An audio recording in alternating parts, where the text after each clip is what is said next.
కోవేరపల్లి అనే ఒక చిన్న గ్రామంలో అనామిక, శారద అనే అత్తాకోడలు ఉండేవాళ్లు. అత్తగారు శారద డబ్బులు లేని కుటుంబం. కోడలు అనామిక మాత్రం బాగా డబ్బున్నమ్మాయి. ఆ కారణంతోనే ఒక పెద్ద హోటల్ని ఏర్పాటు చేసుకుని దర్జాగా కౌంటర్లో కూర్చుంటుంది. ఆమె కింద పనివాళ్లు హోటల్ రన్ చేస్తూ ఉంటారు. అత్తగారికి ఒక హోటల్ ఉంది, కానీ అది రోడ్డు పక్కన చిన్న పాకలో ఉంటుంది. అలా ఎవరికి వాళ్ళు హోటల్ నడుపుకుంటూ డబ్బు సంపాదిస్తూ ఉంటారు. అత్తగారు చిన్న ఇంట్లో ఉంటే కోడలు పెద్ద బంగళాలో నివసిస్తూ ఉంటుంది. వాళ్ళ భర్తలు వాళ్లతోనే ఉంటారు. ఇలా రోజులు గడుస్తూ ఉండగా ఒకరోజు అనామిక తన భర్త రమేష్ ఇద్దరూ పట్నంలో ఉంటున్న అనామిక స్నేహితురాలు పెళ్లికి వెళ్లాల్సొచ్చింది. దానివల్ల 2 రోజుల పాటు హోటల్ని మూసేశారు. అనామిక హోటల్ లేని కారణంగా అక్కడికి వెళ్లే వాళ్లంతా శారద హోటల్ దగ్గరికి వచ్చి టిఫిన్ చేస్తారు. అక్కడ టిఫిన్ చేసిన వాళ్ళందరూ ఈ విధంగా మాట్లాడుకుంటూ ఉంటారు. అనామికోల కంటే ఇక్కడే టిఫిన్ చాలా రుచిగా ఉంది. పైగా అక్కడ రేటు కూడా ఎక్కువ, ఇక్కడ రేటు తక్కువ. అనవసరంగా మనం రోజు అక్కడికి వెళ్తున్నాం. నిజమే శంకర్, అనవసరంగా మనం రోజు అక్కడికి వెళ్తున్నాం అని మాట్లాడుకొని టిఫిన్ చేసి శారదకి డబ్బులిచ్చేసి వెళ్ళిపోతారు. ఆ 2 రోజులు అనామిక హోటల్ లేని కారణంగా శారద బిజినెస్ చాలా బాగుంటుంది. ఓ 2 రోజుల తర్వాత యథావిధిగా అనామిక హోటల్ని ప్రారంభిస్తుంది. కానీ అక్కడికి వచ్చే కస్టమర్ల సంఖ్య తగ్గిపోవటంతో తన మనసులో దిగులు పెట్టుకుని ఇలా ఆలోచిస్తూ ఉంటుంది. ఏంటి ఈరోజు బిజినెస్ సరిగ్గా లేదు, రోజు వచ్చే కస్టమర్లు కూడా రాలేదు అనుకుంటూ ఉండగా ఇంతలో అక్కడ పనిచేసే కాంతమ్మ అనామిక దగ్గరికి వస్తుంది. ఆ అమ్మాయి గారు, ఈరోజు మీ అత్తగారి హోటల్ ముందు ఎంతమంది జనం ఉన్నారో తెలుసా? అసలు ఏ రోజు కూడా అంతమందిని చూడలేదు. తెగబడి టిఫిన్లు చేసేస్తున్నారు. ఆ మాట వినగానే అనామిక కంగారు పడిపోతుంది. ఏంటి, ఈగలు తొలుక్కునే హోటల్లో ఇప్పుడు చాలా మంది జనాలు వస్తున్నారా? అదెలా సాధ్యమో నాకేం అర్థం అవట్లేదు. ఆ మాటలు విని అక్కడే పనిచేసేవాడైన రాజయ్య వచ్చి, ఏంటట్ట మాట్లాడుతున్నారు? ఈ హోటల్ 2 రోజులు మూసేసిన దగ్గర నుంచి అక్కడికి జనాలు బాగా వెళ్తున్నారు. పైగా కొబ్బరి చట్నీ చాలా బాగుందని అందరూ మాట్లాడుకుంటున్నారు. ఇంక మన హోటల్ మనం మూసుకోవాల్సిందే. ఆ మాటలు విన్న అనామిక చాలా కోపంగా, నోరు మూసుకొని ఇక్కడి నుంచి బయటకు వెళ్ళిపో, నువ్వు రేపటి నుంచి పనిలోకి రాకు అని కోపంగా అంటుంది. అప్పుడు రాజయ్య, అది కాదమ్మా, వెళ్ళిపో అని మరింత కోపంగా అంటుంది. రాజయ్య అక్కడి నుంచి వెళ్తూ కాంతమ్మతో, వసేయ్, నన్ను బయటికి వెళ్ళమంటుంటే నువ్వు అట్టాగే నిలబడి చూస్తున్నావేంటి? ఇంకా ఎక్కడ పనిచేస్తావా? నోరు మూసుకొని నువ్వు కూడా పదా. నేనే వెళ్తున్నానమ్మా, నా మొగుడికి ఇలువ లేని చోట నేను ఎందుకుంటాను చెప్పు అని ఇద్దరూ బయటికి వెళ్తారు. వాళ్ళిద్దరూ అలా ఇంటికి వెళ్తారు. ఒకరితో ఒకరు ఈ విధంగా మాట్లాడుకుంటూ ఉంటారు. అనామికకి బాగా పొగరు పెరిగిపోయింది కదండి. ఉన్న వాస్తవం చెబితే అట్ట మాట్లాడి మిమ్మల్ని బయటికి వెళ్ళంటదేంటి? ఒకప్పుడు అత్త కోడలిద్దరు కలిసి హోటల్ నడిపించారు. అప్పుడు బాగా డబ్బు వచ్చేసరికి ఆమె హోటల్ పెట్టి ఇట్ట చేస్తుంది. డబ్బుందన్న గర్వం పెరిగిందిలే. ఏదో ఒక రోజు వాళ్ళ అత్తగారు డబ్బున్నదిగా మారి అనామికకి బుద్ధొచ్చేలా చేసుద్ది. అసలు ఎందుకండి అత్త కోడలు ఎదురు ఇడిపోయి ఇట హోటల్ పెట్టుకున్నారు? ఉన్నట్టుండి అనామికకి అంత డబ్బు ఎవరిచ్చారు? అదో పెద్ద కథలే. అంత పెద్ద కథలో కాకుండా ఓ చిన్న కథలాగా చెప్పండి. సర్లే చెప్తా నేను. అత్తాకోడలిద్దరూ చిన్న హోటల్ నడుపుతున్న సమయంలో అనుకోకుండా అనామికకి ఒక పెద్ద లాటరీ తగిలింది. అప్పుడు సురేష్ అనే వ్యక్తి అక్కడికి వచ్చి అనామికతో, మీకు లాటరీ టికెట్ వచ్చింది కదా, ఆ టికెట్ నాకిస్తే ఆ డబ్బు నేను మీకు ఇస్తాను. 1,00,00,000 రూపాయలతో పాటు ఇంకొక 1,00,000 అదనంగా ఇస్తాను. కానీ ఎందుకు నాకు 1,00,000 రూపాయలు ఎక్కువ ఇవ్వాలని మీరు ఎందుకు అనుకుంటున్నారు? ఏమీ లేదు, నా భార్య సంతోషం కోసం. తను చాలా అదృష్టవంతరాలని ఎప్పుడూ భావిస్తూ ఉంటుంది. అలాగే అన్నీ జరుగుతూ ఉంటాయి. ఆ ఉద్దేశంతోనే తను ఈ లాటరీ కొనింది. అనుకోకుండా అది మీకొచ్చింది. ఈ విషయం తనకు తెలిస్తే తను చాలా బాధపడుతుందండి. తను దురదృష్టవంతురాలని బాధపడుతుంది. తన బాధ నేను అసలు చూడలేను. అందుకే ఈ టికెట్ నాకివ్వండి. సరేలే, డబ్బు నాకు ఇచ్చేయండి, ఆ తర్వాత ఈ టికెట్ మీరు తీసుకుందురు గాని అని అనటంతో అతను సరే అని డబ్బు తీసుకొచ్చి అనామికకి ఇచ్చాడు. టికెట్టు అనామిక సురేష్కి ఇచ్చేసింది. అలా పెళ్లం మీద ప్రేమతో ఆ పిచ్చోడు ఆ డబ్బుని అలా ఇచ్చాడు. దాంతో అనామిక పెద్ద స్థాయికి వెళ్ళిపోయింది. అత్తగారిని కూడా కాదు అనుకుని బయటకొచ్చి మంచి బంగ్లా ఏర్పాటు చేసుకుని పెద్ద హోటల్నే పెట్టుకుంది. ఇలా జరిగిన విషయం అంతా చెప్తాడు రాజయ్య. అదంతా విన్న కాంతమ్మ, నిజమే, డబ్బు లాటరీ కొట్టడమే కాకుండా అతని దగ్గర డబ్బు తీసుకుని చాలా మంచి పని చేసింది అనామిక. ఎందుకంటే ఒకవేళ లాటరీలో వచ్చిన డబ్బు ఆ ట్యాక్స్లని ఈ ట్యాక్స్లని పోతాయి కదా, అటు ఏమీ పోకుండా ₹1,00,000 అదనంగా వచ్చాయి. అందుకే కళ్ళు నెత్తికెక్కాయి అని మాట్లాడుకుంటారు. ఆ తర్వాత వాళ్ళు ఏం చెయ్యాలి, ఎలా బ్రతకాలి అని ఆలోచిస్తూ ఉండగా శారద దగ్గర పని చేద్దామని నిర్ణయించుకుంటారు. ఆ మరుసటి రోజు శారద దగ్గరికి వెళ్లి పని గురించి అడుగుతారు. నాకు కూడా ఇప్పుడు పని చేయడానికి మనుషులు కావాలా, ఎందుకంటే చాలా మంది వస్తున్నారు, ఒక్కదాన్ని చేసుకోలేకపోతున్నాను. ఆ అనామీకి ఇచ్చినంత డబ్బు అయితే నేను ఇవ్వలేనులే, కానీ గౌరవం అయితే ఉంటది కదా, అది చాలమ్మ మాకు అని అనటంతో ఆమె సరే అంటుంది. ఇక వాళ్ళు అక్కడే పనిలో చేరి అక్కడికొచ్చిన వాళ్ళకి టిఫిన్ అందిస్తూ ఉంటారు. రోజులు గడుస్తూ ఉంటాయి.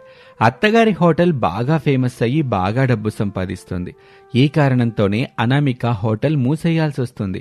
పనివాళ్లు లేకపోవటం, కస్టమర్లందరూ శారదా దగ్గరికి వెళ్లటంతో తీవ్ర నష్టపోతుంది అనామిక. అదంతా అవమానంగా భావించిన అనామిక తన భర్తతో ఇలా అంటుంది. ఏవండి, మీ అమ్మ కారణంగా నేను అవమానాల పాలయ్యాను. నా దగ్గర పని వాళ్ళు అక్కడికి వెళ్లారు, కస్టమర్లు కూడా అక్కడికే వెళ్లారు. నేను దీన్ని భరించలేకపోతున్నాను. ఆ హోటల్ని కూల్చేద్దాం అనుకుంటున్నాను. ఆ మాటలకి రమేష్ కోపంగా, ఏం మాట్లాడుతున్నావు అనామిక? కొంచెమైనా అర్థం ఉందా? డబ్బుందన్న పొగరుతో మాట్లాడుతున్నావా? మా అమ్మ కష్టపడి పనిచేసుకుని నన్ను చదివించి ఒక స్థాయిలో ఉంచింది. నువ్వు వచ్చిన తర్వాత నువ్వు చాలా మారిపోయావు.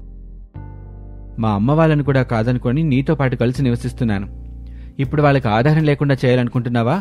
నీ తిక్క కుదిరిస్తాను అని కోపంగా అక్కడి నుంచి వెళ్లి తన తల్లికి జరిగిన విషయం అంతా చెప్తాడు. ఆమె బాధగా, అట్టాగే బాబు, ఎందుకు తను ఇబ్బంది పెడతావు? నేను రేపటి నుంచి హోటల్ తెరవనులే, తనని హోటల్ పెట్టుకోమని చెప్పు. అమ్మా, ఇప్పటికీ అది బాగా డబ్బుందని పొగరు చూపిస్తుంది. ఇప్పుడు గనక నువ్వు ఇలా చేస్తే దాని పొగరు ఇంకా తలకెక్కుతుంది. అలా కాదు, నేను చెప్పినట్టు చెయ్యి అని రమేష్ అంటాడు. ఆ మరుసటి రోజు ఉదయం ఒక అనౌన్స్మెంట్ వినిపిస్తూ ఉంటుంది.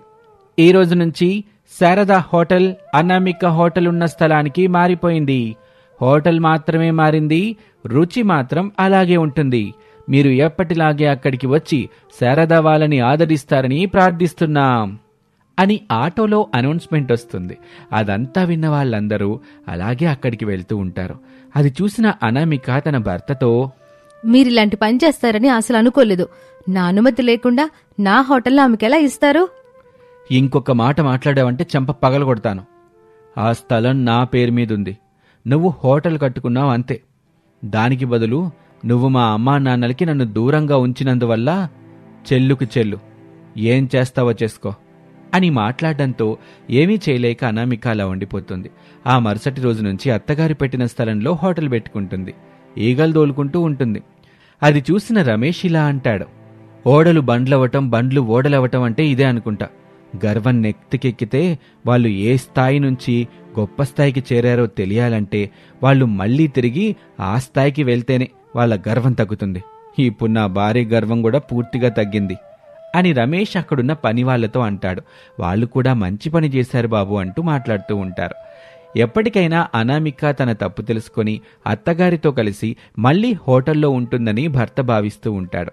అలాగే జరగాలని కోరుకుంటాడు. మనం కూడా అదే జరగాలని కోరుకుందాం. ఇలాంటి వీడియోల కోసం మన ఛానల్ని సబ్స్క్రైబ్ చేయండి, లైక్ చేయండి, షేర్ చేయటం మాత్రం మర్చిపోకండి. Thank you for watching. శారదకు చాదస్తం ఎక్కువ. తన ఇంట్లో తనకు తెలియకుండా ఏం జరిగినా ఒప్పుకోదు శారద. తన మాట కాదని ఏమైనా చేస్తే మాత్రం వారిని వదిలిపెట్టదు. అందుకే ఇంట్లో ఉన్న తన కోడళ్లు అనామిక, అంజలిలు ఏ పని చేసినా శారదకు చెప్పే చేస్తూ ఉంటారు. అలా ఒకరోజు, అత్తయ్య, రాత్రి అన్నం మిగిలిపోయింది, ఏం చేయమంటారు? ఆ అన్నంలోకి తాలింపేసి వడియాలు చెయ్యమ్మా. ఏదైనా సరే వృధా అవ్వకూడదు. అది నేను నమ్మే సిద్ధాంతం. ఇవాల్టికి కూరలేం చేయమంటారు? చెప్తానుండమ్మా. ఇంతకీ చిన్న కోడలు అంజలి ఏం చేస్తుంది? వెళ్ళి తనని తీసుకురాపో. అలాగే అత్తయ్యా. అలా అనామిక తన తోటికోడలు అంజలి కోసం వంటగదిలోకి వెళ్తుంది. అక్కడ అంజలి ఉండదు. ఇక ఇల్లంతా చూసిన తర్వాత తన గదిలోకి వెళ్లి చూస్తే దుప్పటి కప్పుకొని నిద్రపోతూ ఉంటుంది. అనామిక వెళ్లి అంజలిని నిద్రలేపుతుంది. ఇలా నిద్రపోతే ఎలా అంజలి? అత్తయ్యకి విషయం తెలిస్తే ఇక ఊరికే ఉంటుందా? నోటికొచ్చినట్టు తిట్టటం ఖాయం. ఏంటక్క ఆవిడ మనల్ని శాసించే యమదూతలా ఉంది? ఆవిడ చెప్పిందే చెయ్యాలా? ఆవిడేమైనా శివగామి అనుకుంటుందా? ఆవిడ మాటే శాసనమని చెప్పడానికి? అలా అరవకు అంజలి. అత్తయ్య వింటే మనల్ని వదిలిపెట్టదు. రోజు ఉదయాన్నే నిద్ర లేవాలంటే ఎలా చెప్పు? కాసేపు కూడా ప్రశాంతంగా పడుకోనివ్వదు. ఆవిడెప్పుడూ ఇంతే. అనామిక అంజలి అలా మాట్లాడుకుంటూ ఉండగా బయట నుంచి శారద మాటలు వినిపిస్తాయి వాళ్ళిద్దరికీ. అమ్మా అనామిక, ఎక్కడున్నావమ్మా? అంజలి వస్తుందా లేదా? ఇదిగోండత్తయ్యా, వచ్చేస్తున్నాం. అదిగో అత్తయ్య పిలుస్తుంది, తొందరగా వెళ్దాంరా. అలా శారద మాటలకి అంజలి హడావుడిగా లేచి వెళ్తుంది. ఇద్దరు కోడళ్ళు నేరం చేసిన దోషుల్లాగా తమ అత్తగారి ముందు తల వంచుకుని నిలబడతారు. వారిని చూసిన శారద, ఏంటమ్మా, ఇవాళ నేను మంచి వంటకాలు తిందామనుకుంటున్నాను. కాని నాకీ వంటకాలంటే అస్సలు ఇష్టం ఉండదు. అయినప్పటికీ మీకోసమే తింటాను. ఇకపోతే అమ్మా అనామిక, నీకు చికెన్ బిర్యానీ అంటే ఇష్టమన్నావు గదా? అవునత్తయ్యా. అయితే మంచిది. ఇదిగో అంజలి, నీకు మటన్ కీమా అంటే ఇష్టం గదా? అవునత్తయ్యా. అయితే మరీ మరీ మంచిది. ఇక ఇవాల్టికి మీకు నచ్చిన చికెన్ బిర్యానీ, మటన్ కీమా చెయ్యండి. అలాగే మీ భర్తలకిష్టమైన చేపల పులుసు కూడా చెయ్యండి. అందరం కలిసి తిందాం, సరేనా? అలాగే అత్తయ్యా. అంటూ అనామిక అంజలిలు అక్కడ్నుంచి వంటగదిలోకి వస్తారు. వంటగదిలోకి రాగానే అంజలి, ఈవిడగారు రోజు మనపై చెప్పి అవి ఇవి చెయ్యమంటారు. తీరా చేసిన తరువాత లొట్టలేసుకుని అన్నీ తినేస్తారు. మనకి మాత్రం ఏదో కొంచెం ఉంచుతారు. దానికే పెద్ద ఆవిడగారు మనకేదో చేసేస్తున్నట్టు బిల్డప్ ఇస్తున్నారు. అవన్నీ వదిలే, మనకెందుకు? ఆవిడేదడిగితే అది చేయటం మన పని. ఒకవేళ ఆవిడకి ఎదురు తిరిగి మాట్లాడామనుకో, ఇక మనల్ని సాధిస్తూనే ఉంటుంది. మాటలతో వేధిస్తుంది. అవన్నీ అవసరమా మనకు? సరే అక్క, ఏదో ఒకటి చేద్దాం. ఇంకెన్నాళ్ళి బానిస బతుకు మనకి? అలా అంజలి అంటూ ఉండగా అక్కడికి శారద వస్తుంది. శారదని చూసి భయపడిపోతుంది అంజలి. ఏంటమ్మా, ఏదో చర్చలు జరుపుతున్నారు? ఏంటి సంగతి? అది కాదత్తయ్యా, ఈసారి వంటలు కాస్త వెరైటీగా చేద్దామని చెప్తున్నానంతే. ఆలస్యం చేయకండమ్మా, వర్షం వచ్చేలాగుంది. తొందరగా చెయ్యండి, నాకు బాగా ఆకలేస్తుంది. అలా శారద చెప్పగానే ఇక వేగంగా వంటలు చేయటం మొదలు పెడుతుంది. వంటలన్నీ పూర్తి చేసిన తర్వాత శారద అక్కడికి వస్తుంది. అరే, అప్పుడే చేసేశారే. వాసనలు గుమగుమలు ఆడిపోతున్నాయి. ఆ వాసనలకే నాకు నోరు ఊరిపోతుంది. కానీ ఇందులో ఉప్పు కారాలు సరిగ్గా ఉన్నాయో లేదో చూడాలి. అందుకే మీరిద్దరూ ఒక పని చెయ్యండి. వెంటనే మీరు చేసిన వంటలన్నీ నాకొక పాత్రలో పెట్టివ్వండి. అవెలా ఉన్నాయో కాస్త తిని చెప్తాను. అలా శారద అనగానే అనామిక అంజలి ఇద్దరూ ఒక పాత్రలో తాము చేసిన వంటకాలన్నింటినీ పెట్టి ఇస్తారు. ఇక ఒక్కొక్కటి తింటూ శారద తెగ ఆనందపడిపోతూ ఉంటుంది. తమ అత్తగారు తింటూ ఉంటే అనామిక అంజలిలు అలా చూస్తూ ఉంటారు. అంజలి అయితే, సిగ్గు ఎగ్గు లేకుండా ఎలా తింటుందో చూడక్క. ఇక్కడ మనిద్దరం కూడా ఉన్నాం కదా. ఇలా ఉప్పు కారం పేరుతో మనం చేసిందంతా మెక్కి తింటుంది. దున్నపోతు మొహం వేసుకుని అది తినడం చూడు. కాస్త మెల్లగా మాట్లాడవే. ఏంటమ్మా, ఏదో గొనుగుతున్నారు? అబ్బే, అదేం లేదత్తయ్యా. ఆ చేపల పులుసు వేసుకోలేదు మీరు, అదే గుర్తు చేస్తున్నాం. ఓ అదా, తింటానమ్మా తింటాను. మీరు చేసింది తినకుండా ఉంటానా చెప్పండి? అంటూ శారద మిగిలినవి కూడా తింటుంది. అలా తినటం పూర్తి చేసిన తర్వాత బ్రేవుమంటూ తెంపుతుంది శారద. చాలా బావుందమ్మా, చాలా బాగుంది. ఇందులో ఉప్పు కారాలన్నీ సరిపోయాయి. చాలా అంటే చాలా బాగున్నాయి. కాకపోతే ఇంకాస్త వేయించుండుంటే బావుండేదనిపించింది. ఇక నేను తినేశానుగా, మీరు తినండి.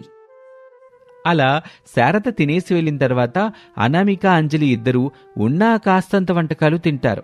ఇక మరుసటి రోజు ఉదయాన్నే శారద ముందుకు వెళ్లిన అంజలి, అత్తయ్య, త్వరలో పండగొస్తుంది కదా, కొత్త చీరలు కొనడానికి డబ్బులు కావాలి మాకు. ఏంటమ్మా, మొన్నే గదా మంచి చీరలు కొనుక్కున్నారు. అప్పుడే మళ్ళీ చీరలు అడుగుతున్నారే? మీరు కోరినట్టుగానే మీకు సంక్రాంతికి మంచి చీరలు కొని పెడతానులేండి. ఇప్పుడు వెళ్ళి ఆ వంట పనేంటో చూడండమ్మా. శారద అలా చెప్పడంతో బాధపడుతూ అంజలి వంటగదిలోకి వెళ్తుంది. అనామికకు చెప్పి ఏడుస్తుంది. ఏంటక్క మనం ఆవిడకి కీలుబొమ్మల్లా కనిపిస్తున్నామా? మన భర్తలు సంపాదించే డబ్బులతో మనం చీరలు కొనుక్కుంటే ఆవిడకేంటి నొప్పి? మనం సంతోషంగా ఉండటం ఆవిడకు అస్సలు నచ్చటం లేదు. ప్రతిసారి అత్తయ్య ఇలాగే అంటుంది. ఆ చీరలేవో మనమే కొనుక్కుంటే పోలే. మన దగ్గర డబ్బు లేదు కదక్కా, ఎలా కొంటాం? డబ్బు సంపాదించే మార్గం చూడు. ఎలాగైనా మనం సంపాదించాలి. మనకి నచ్చినట్టు మనం బ్రతకాలి. కానీ అత్తయ్యకి మాత్రం మనం చేసే పని అస్సలు తెలియకూడదు. ఏదో ఒకటి చేసి సంపాదించాలి. అలా అనామిక అంటూ ఉండగా జోరుగా వర్షం పడుతుంది. ఇంతలో శారద తన ఇద్దరు కోడలని పిలుస్తుంది. అమ్మా, వర్షం పడుతుంది, కాస్త వేడివేడిగా ఏదైనా చెయ్యండి. పాపం మీకు ఈ చల్లని వర్షంలో ఏదైనా తినాలనుంటుందిగా, అందుకే మీకు నచ్చిందే చెయ్యండి. అన్నట్టు చికెన్ పకోడీ అంటే మీకు బాగా ఇష్టం కదా, అదే చేసేయండి. అలా శారద వెళ్ళిన తర్వాత అంజలి కోపంతో ఊగిపోతుంది. అలాగే అత్తయ్య, ఇప్పుడే చేస్తాం. మనల్ని ఆవిడ హోటల్లో పనిచేసేవాళ్ళనుకుంటుందా? ఆవిడకి ఇష్టం వచ్చినట్టు వంటలు చేయమని చెప్పడానికి? దీనికన్నా మనం ఆ హోటల్లో పనిచేయటమే నయం అనిపిస్తుందక్క. అక్కడ కాస్తో కూస్తో డబ్బన్నా ఇస్తారు, పైగా కడుపు నిండా మనకి నచ్చింది కూడా తినొచ్చు. అనామికకి కూడా కోపం వస్తూ ఉంటుంది. అలా అంజలి చెప్పగానే అనామికకి ఒక మంచి ఆలోచన తడుతుంది. ఇక వెంటనే తన మనసులోని మాటను అంజలికి చెప్తుంది. అంజలి, ఇప్పుడే నాకొక మంచి ఆలోచన తట్టింది. మనం ఒక హోటల్ పెడితే ఎలా ఉంటుంది? అరే, భలే ఆలోచించవక్కా. హోటల్ అయితే డబ్బులకి డబ్బులొస్తాయి, ఈ అత్తపోరు కూడా తప్పుతుంది. కానీ మనం హోటల్ నడిపిస్తున్నట్టు అత్తయ్యకు తెలియనివ్వకూడదే. ఎందుకక్కా? ఒకవేళ మనం హోటల్ నడిపిస్తున్నామని చెప్తే మనం సంపాదించే డబ్బులు కూడా ఆవిడే లాక్కుంటుంది. అవునక్కా, ఈ మనిషి అలాగే చేస్తుంది. ఇప్పుడెలా? దానికొక ఉపాయం ఉందే. వర్షం రోజు పడుతుంది కదా, మనమెలాగో ఇంట్లో ఈవిడకి కావలసినవి చేస్తుంటాం. ప్రతిరోజు అత్తయ్య చికెన్ కావాలి, మటన్ కావాలి అని అడుగుతూనే ఉంది. కాబట్టి మనం ఇక్కడ ఇంట్లో చేసినవే తీసుకెళ్లి మన హోటల్లో పెట్టి అమ్మేద్దాం. నువ్వింట్లో ఉన్నావంటే నేను హోటల్ దగ్గర ఉంటాను, నువ్వు హోటల్లో ఉంటే నేను ఇంటి దగ్గరుంటాను. అత్తయ్యకి మాత్రం మన హోటల్ గురించి తెలియకుండా చూసుకోవాలి, సరేనా? అరే, భలే చెప్పావక్కా. నీకు నిజంగా అద్దరిపోయే తెలివితేటలున్నాయి. ఇక మన పని మొదలెడదాం. అత్తకి తెలియకుండా సంపాదిద్దాం. అలా అనామిక, అంజలిలు తమ అత్తకు తెలియకుండా హోటల్ని ప్రారంభిస్తారు. రోజూ ఇంట్లో శారదకు కావాల్సినవి వండుతారు. చాలా ఎక్కువగానే వండటం, వాటిని శారదకు తెలియకుండా హోటల్కు తీసుకువెళ్లి అమ్మటం ఇలా చేస్తూ ఉంటారు. అలా వారం రోజులకి వారికి మంచి ఆదాయమే వస్తుంది. అంజలి, చూసావా, చాలా డబ్బులొచ్చాయి. ఇక మన ఆదాయం రెట్టింపు అవ్వాలి. అరే అక్కా, అత్తయ్య గాని లేకుండా ఉండుంటే ఈ పాటికి మనం ఇంకా ఎక్కువ డబ్బు సంపాదించి ఉండొచ్చు. ఇప్పుడే ఇంత ఆదాయం వస్తుందంటే ఇక అత్తయ్య లేకుంటే ఈ పాటికి ఇంకా ఎక్కువే సంపాదించుండేవాళ్లం. అలా అరవకే, ఆవిడకి తెలిస్తే మనకే కష్టం. ఇకపోతే ఇదిగో ఈ డబ్బులు తీసుకో, ఇవి నీవి, ఇవి నావి. కొత్త చీరలు కొనుక్కుందాం. ఆవిడ అడిగితే ఏం చెప్దామక్కా? మన మొగుళ్ళు తీసుకొచ్చిచ్చారని చెప్దాంలే. అలా అనామిక, అంజలిలు వారికి నచ్చిన చీరలు కొంటారు. వారానికి ఒక చీర కొంటూ మురిసిపోతూ ఉంటారు. చూస్తూ ఉండగానే కొన్నాళ్ళకి 2 చేతులా చాలా డబ్బులు సంపాదిస్తారు తోటికోడళ్ళు. ఒకరోజు శారదకి అనుమానం వస్తుంది. రోజూ ఒకరుంటే మరొకరు లేకపోవటం చూసి ఆ అనుమానం కలుగుతుంది. వారిని ఓ కంట కనిపెడుతుంది. ఇక ఆఖరికి ఒకరోజు శారదకు అసలు విషయం తెలిసిపోతుంది. ఏంటమ్మా మీరు చేసేది? ఇలా చేయటం తప్పు కదా? మీరు చేస్తుంది మంచిదేనా? రోజురోజుకి మమ్మల్ని కుక్కల కంటే హీనంగా చూస్తున్నారు. ఈ ఇంటి కోడళ్ళమ్మేం, మమ్మల్ని మనుషుల్లా కూడా చూడటం లేదు మీరు. అమ్మా అనామిక, నువ్వన్నా అంజలికి చెప్పు అలా మాట్లాడొద్దని. ఇంకెలా మాట్లాడాలత్తయ్యా? మీకు పనులు చేస్తూ మేము వంటవాళ్లమైపోయాం. కనీసం మా బాగోగులు చూడాల్సిన బాధ్యత కూడా మీకు లేదా? ఎప్పుడు చూసినా మమ్మల్ని ఏదో ఒకటి చేయమని అంటూనే ఉంటారు. కనీసం చీరలు కొనుక్కుందామంటే కూడా డబ్బివ్వరు. అందుకే మా కాళ్లపై మేం నిలబడ్డాం. ఇక ఎవ్వరికీ తలొంచాల్సిన పని లేదు. మా హోటల్ బాగా సాగుతుంది. మీరు డబ్బులు ఇవ్వాల్సిన అవసరం కూడా మాకు లేదు. విలువ లేని చోట అస్సలుండకూడదు. కానీ మేం మీ దగ్గర చాలా రోజులుగా ఆ బాధ భరిస్తూనే ఉన్నాం. మీరింట్లో నుండి వెళ్ళిపోమ్మంటే వెళ్ళిపోతాం. కోడళ్ళు అలా మాట్లాడేసరికి శారదకు భయం పట్టుకుంటుంది. కోడళ్ళు వెళ్ళిపోతే తన గతి ఏమైపోతుందోనని బాధపడుతుంది. ఇక తాను చేసిన తప్పేంటో తానే తెలుసుకుంటుంది. అమ్మాయి, తెలిసో తెలియకో మిమ్మల్ని బాధ పెట్టాను. ఇకపై మీరు మీకు నచ్చినట్టుగానే బతకండి. నేను మీకు అడ్డురాను. మీ సంతోషమే నా సంతోషం. అలా శారద చెప్పగానే అనామిక, అంజలిలు చాలా సంతోషిస్తారు. ఇక ఆ రోజు నుంచి తోటి కోడళ్ళు హోటల్ నడుపుతూ బాగా సంపాదిస్తారు. ఏ సమస్య లేకుండా ఆనందంగా బ్రతుకుతారు. శారద కూడా వారిని అర్థం చేసుకుని వారికి నచ్చినట్టుగా బ్రతకటం అలవాటు చేసుకుంటూ ఉంటుంది. ఇది ఇవాల్టి కథ. మరొక ఆసక్తికర కథలో మళ్ళీ కలుద్దాం. అంతవరకు సెలవు. నమస్తే.